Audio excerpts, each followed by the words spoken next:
Assalamualaikum warahmatullahi wabarakatuh. Saya Iwan Pratama. Saya akan mempresentasikan hasil kerja PPT Project PTS KWU, PAI, dan Bahasa Jawa.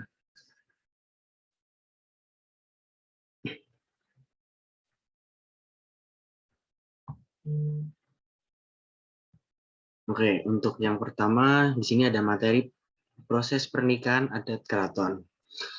Ada 7 proses pernikahan adat keraton di sini. Kita dari 1, pemasangan tarup, BKTP, dan tuwuhan.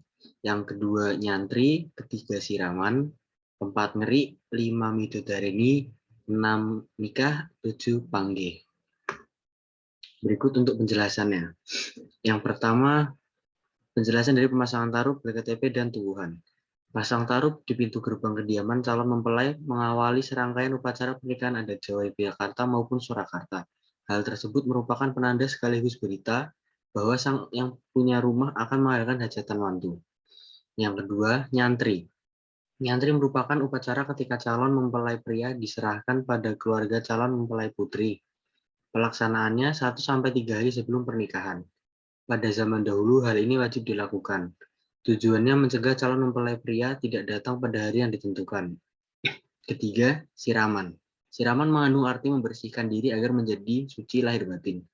Prosesi yang berasal dari kata siram ini dilaksanakan sehari sebelum pernikahan.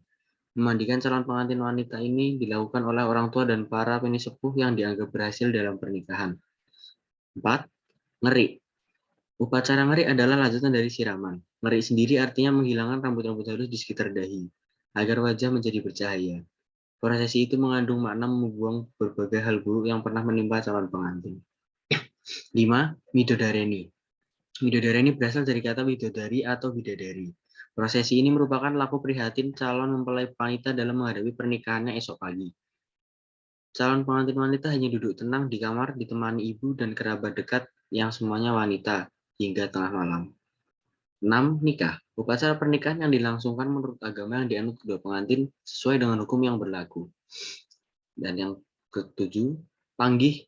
Panggih merupakan prosesi yang mempertemukan pasangan pengantin setelah mereka resmi menikah, kemudian disandingkan di pelaminan. Berikutnya ada busana pengantin tradisional Yogyakarta. Di sini ada 5. Kita mulai dari pertama.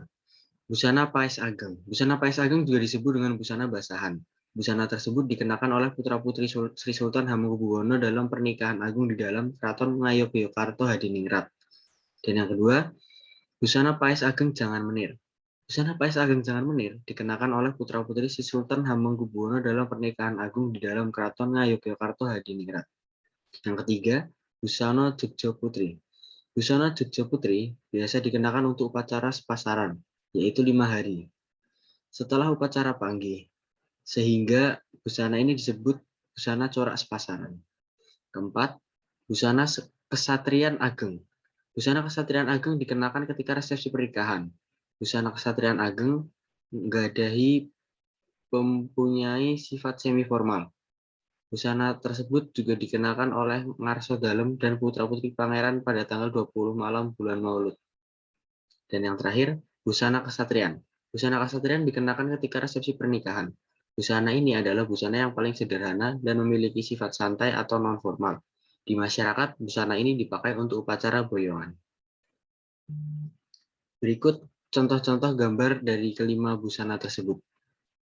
Ada busana Paes Ageng, busana Paes Ageng Jangan Menir, busana Jogja Putri, busana Kesatrian Ageng, dan busana Kesatrian.